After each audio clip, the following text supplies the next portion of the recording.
Cette vidéo n'est pas tellement polémique, par contre c'est pas très facile d'expliquer ce que je vais essayer d'expliquer. Ça concerne une notion qui est subconsciente, donc qui s'identifie bien dans la résistance des gens qui défendent l'islam, de l'extérieur et en mesurant des statistiques, des lapsus, des trucs comme ça.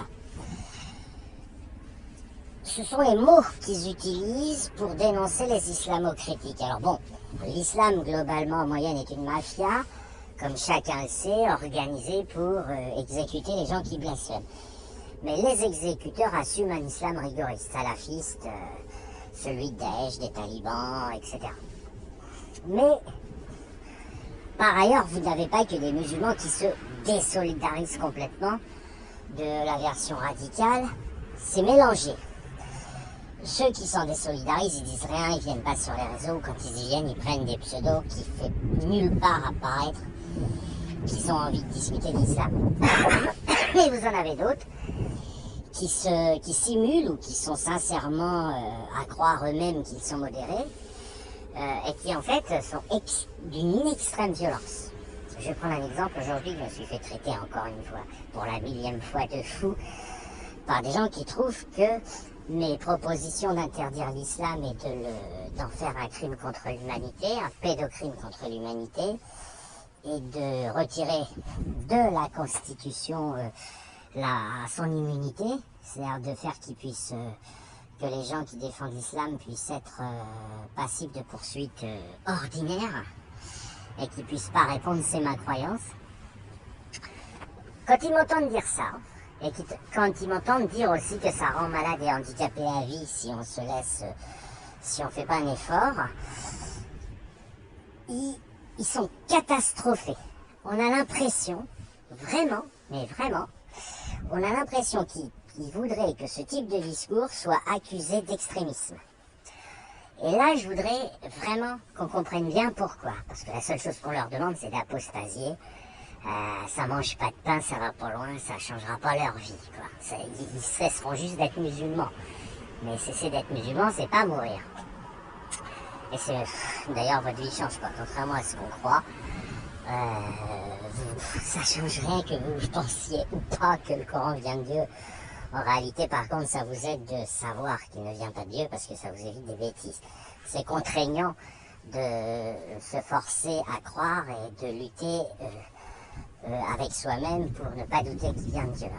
Par contre, dans l'autre sens, il n'y a rien à faire puisque, vu la nullité du Coran, sa médiocrité, réelle ou mal interprétée, je discute pas de ça, je conviens tout à fait que ça puisse être un message crypté. Pardon, je suis en train de faire autre chose en même temps. Là n'est pas la question, mais en tout cas, je pensais que ça ne vient pas de Dieu, ça évite bien des soucis, et surtout, un truc très important, ça permet de trouver une spiritualité, puisque le Coran empêche toute forme de spiritualité, et empêche toute possibilité de réfléchir à Dieu, puisqu'il vous impose un concept tarte à la crème d'un Allah qui veut être adoré, qui va vous sanctionner si vous lui obéissez pas, etc. Et donc, ce qu'il faut comprendre quand ils disent que c'est une catastrophe de vouloir les faire apostasier, que c'est une catastrophe de dire que s'ingurgiter ce genre de texte est dangereux, c'est parce qu'ils s'offrent comme bouclier humain. Ils veulent protéger le Coran, ils veulent protéger l'islam, pas eux-mêmes. Alors ils sont obligés, je ne vais pas contester ça, ils s'y sentent obligés, ils se disent si je protège pas l'islam, j'irai en enfer. Si je laisse les mécréants dire que l'islam rend malade, j'irai en enfer. Mais leur vraie motivation n'est pas vraiment consciente. Leur vraie motivation, c'est qu'ils ont l'impression que quand on leur demande de renoncer à ce que eux appelleraient leur islamité, d'ailleurs ils le disent, parfois ils disent mon islamité ceci, mon islamité cela, ils ont l'impression qu'on les tue. Voilà. Et il y en a même qui vous disent, franchement, si on met un Coran à 1 mètre de moi et que je suis enchaîné et qu'on me propose soit de me tuer, soit de brûler le Coran, je choisis qu'on me tue. Voilà. Il y en a beaucoup qui disent ça. Et même parmi ceux qui vous disent non, non, allez-y, brûlez le Coran, il y en a beaucoup qui ne sont pas sincères. C'est-à-dire qu'ils vont passer par le fait qu'on brûle du papier, mais que c'est pas vraiment le Coran, blablabla. Mais c'est pas sincère. C'est-à-dire que fondamentalement, ils arrivent à se rassurer, mais si on leur disait, voilà, maintenant, à partir d'aujourd'hui, à 15h, on te tue, sauf si on te laisse le choix, on fait un tour de magie, sauf si tu acceptes que d'un tour de magie, on fasse apostasier toute la planète. Sans toi ou avec toi, c'est pas très important. Là, vous aurez beaucoup y compris de musulmans modérés, qui diront « Je choisis qu'on me tue, je veux qu'on sauve l'islam ». C'est ça. C'est ça, s'offrir en bouclier humain. Et c'est extrêmement visible. Alors, ce qu'ils font, c'est qu'ils jouent sur des malentendus.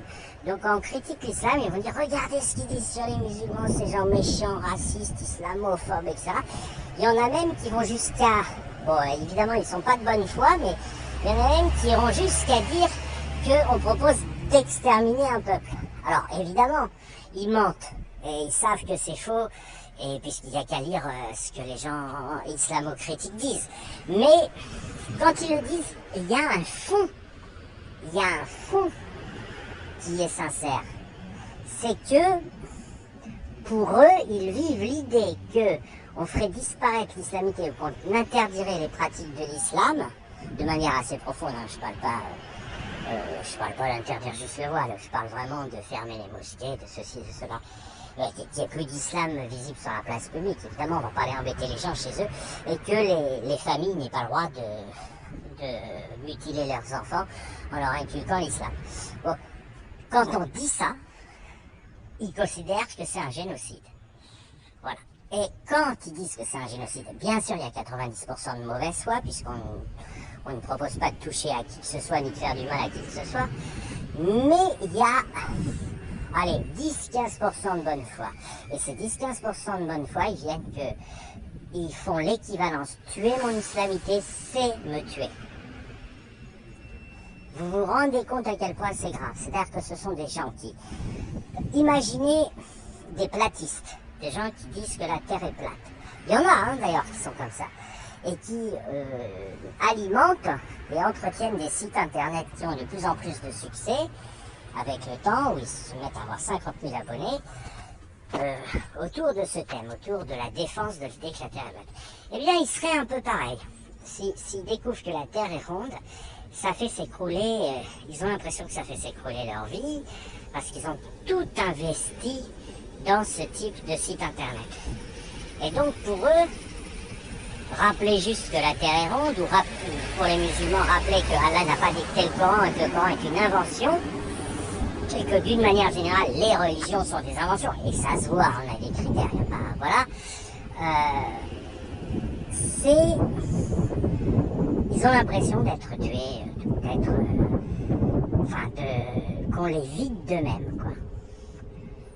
Je crois qu'il faut vraiment en avoir conscience. Et justement, c'est la raison pour laquelle il faut insister là-dessus. L'apostasie, c'est pas la fin du monde. D'autant que tu seras toujours libre de penser que Dieu a dicté le Coran en secret. On va juste te demander d'arrêter de saouler toute la place publique avec ça, de saouler tes voisins et surtout d'agresser et de torturer ta fille, parce que souvent, et tes garçonnets, mais tes garçonnets, généralement, le problème c'est que l'islam, il vise énormément les femmes, et donc les gens adeptes de l'islam, c'est leurs filles qui mutilent. Alors, il y a l'excision dans certains pays, mais il y a l'excision mentale en France. Ils disent oui, putain, enfin tous les trucs qu'on connaît par cœur, donc je vais pas les rappeler. Et ça va jusqu'au choix du mari dans bien des cas, ou en tout cas jusqu'à une intrusion qui est l'équivalent d'un viol dans la vie sentimentale et sexuelle de son enfant. Quand vous dites à votre fille qui a 16 ou 17 ans, montre-moi ton petit copain, ou fais-le venir à la maison que je vois à quoi il ressemble, c'est de l'intrusion, c'est du viol, c'est vécu, c'est très proche d'un viol. Alors il y en a qui l'acceptent, parce qu'ils ont quelque part une tendance à accepter un peu l'inceste, Mais voilà, on montre pas son petit ami à ses parents. C'est un truc, d'ailleurs tout le monde le vit de manière relativement inconfortable pour une raison évidente que c'est plus ou moins l'équivalent d'un inceste. Voilà, vous avez vos parents puis vous avez votre vie privée. Voilà, bon donc cette notion doit être vraiment prise au sérieux parce qu'il n'y a pas que du mensonge. Bien sûr, il y a une partie de mensonges, de trolls, de stratégies de communication, mais il n'y a pas que ça. Et c'est problématique.